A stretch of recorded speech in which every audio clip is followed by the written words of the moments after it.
everyone, Olivia Reiner here for Packers News, joined by Ryan Wood, and today we are discussing the offensive lineman of the 2019 NFL Draft. It's a position that a lot of people out there really want to see the Packers use their first pick on. But that being said, they added Billy Turner in the offseason, and they got back Cole Madison as well, so a couple additions there. How do you think that impacts what the Packers are going to be looking for in the draft? I think from their perspective, Cole Madison's return this spring has zero impact on what they do at that position in the draft. If Cole Madison comes in after taking a year away from football for personal reasons and is the starting right guard with that athleticism, that ability to hold up and pass pro that the Packers thought they were getting last year, all power to him and all power to them, and that's a great thing for the team. They just can't bank on that happening after a year away from football. The needs there on that offensive line are just too important. So as far as Cole Madison, I don't see that having a great moving the needle one way or the other on how they approach that position in the draft. Billy Turner's really interesting because we all kind of suspect that he's going to be the starting right guard. They signed him to a very 4 years, $28 million. That's a very nice size contract, especially if he is a right guard. You look at the offensive line, right guard is the glaring hole that they need as a starter, and he's got that athleticism and that zone blocking scheme to really fit well on the interior. But he's also got the, you look at him, he's tall and lean, he looks like a tackle, and he's played a lot of tackle. So he really is capable of playing both.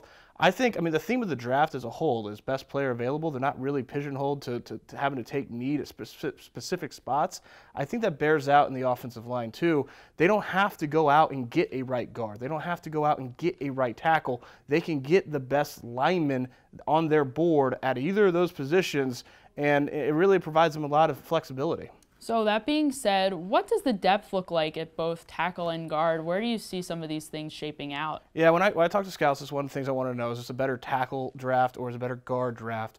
And in terms of top-end talent, it's better for tackles. You're going to see a lot of tackles go early in this draft. Starting with Jawan Taylor, is probably going to go in the top 10. Andre Dillard out of Washington State's quite possibly the best pass pro, and he can play on the left or the right.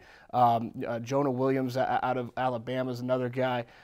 So you've got a lot of tackles that go early and often in that first round, but once they're gone, it's a big drop-off. Whereas with guard, you've got your Lindstrom out of Boston College that can be a first-round guard. Cody Ford is a guy that he's probably best suited for guard out of Oklahoma, but can play a right tackle as well. There's a couple top-end guards, but there's a lot more depth at that position into day 2 and day 3 of the draft than there is at tackle. So, the premier talent in this draft, it's going to be at tackle, but the depth's at guard. All right, that's a lot of names. He could be a Green Bay Packer. It could be somebody else. Who knows? But make sure you're tuning into PackersNews.com because we'll have all of our other previews over on there. Make sure you're following us on social media as well. Of course, you'll be wanting to follow us when it comes time to the draft. We'll have lots of information for you on all of our personal accounts as well. Thank you guys so much for joining us. We'll see you next time.